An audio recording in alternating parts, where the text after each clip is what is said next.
Today I'm going to read you 3 chapters from James and the Giant Peach because they're all quite short.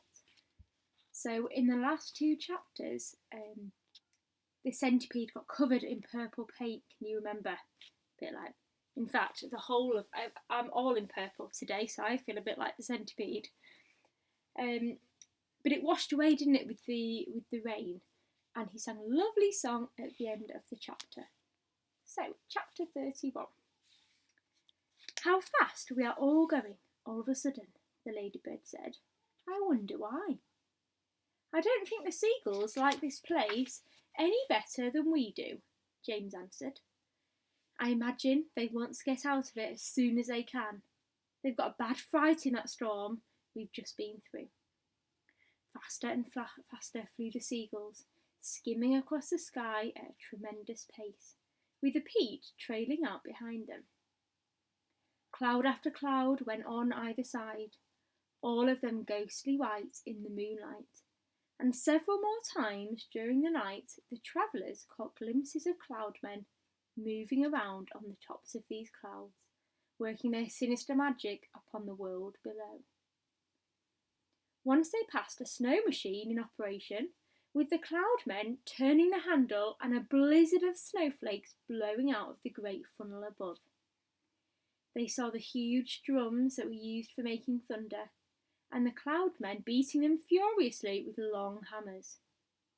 They saw the frost factories and the wind producers and the places where cyclones and tornadoes were manufactured and sent spinning down towards the earth. And once, deep in the hollow of a large billowy cloud, they spotted something that could only have been a cloudmen's city. There were caves everywhere running into the cloud, and at the entrances to the caves, the cloudmen's wives were crouching over little stoves with frying pans in their hands, frying snowballs for their husbands' suppers. And hundreds of cloudmen's children were frisking about all over the place and shrieking with laughter and sliding down the billows of the cloud on toboggans. An hour later, just before dawn, the travellers heard a soft whooshing sound above their heads. They glanced up and saw an immense grey bat-like creature swooping down towards them out of the dark. It circled round and round the peach, flapping its great wings slowly in the moonlight and staring at the travellers. Then it uttered a series of long, deep, melancholy cries and flew off again into the night. Oh, I do wish the morning would come, Miss Spider said, shivering all over. It won't be long now, James answered. Look, it's getting lighter over there already.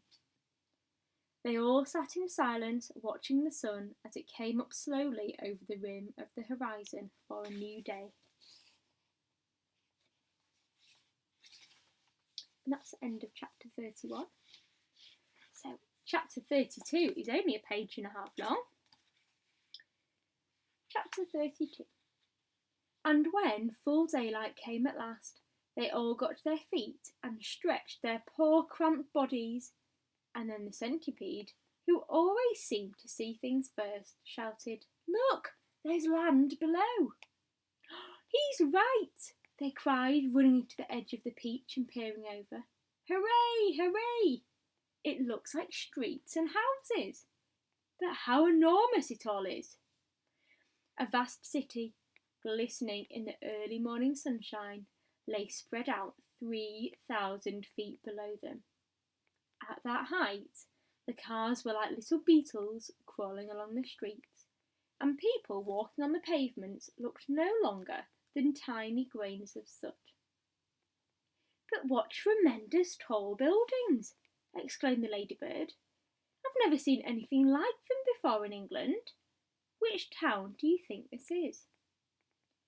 It couldn't possibly be England, said the old green grasshopper. Then where is it?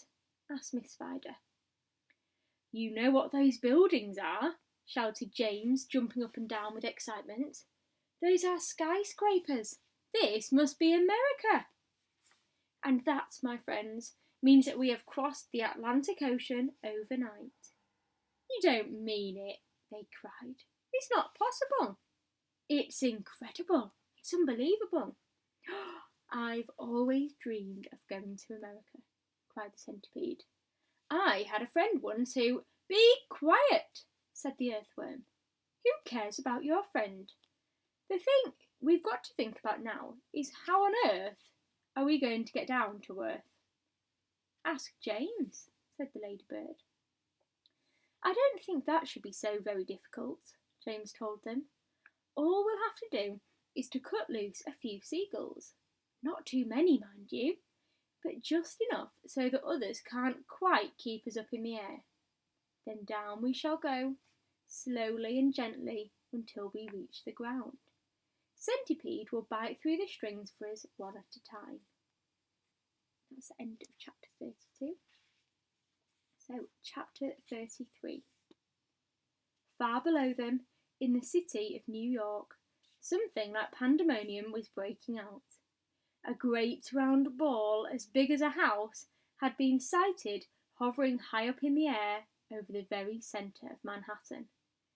And the cry had gone up that it was an enormous bomb sent over by another country to blow the whole city to smithereens.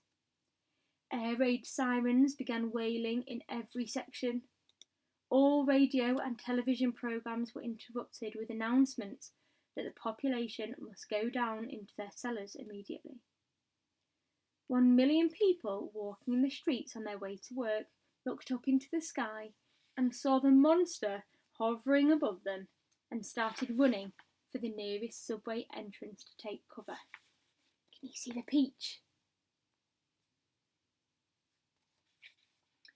Generals grabbed hold of telephones and shouted orders to everyone they could think of. The mayor of New York called up the President of the United States down in Washington to ask him for help.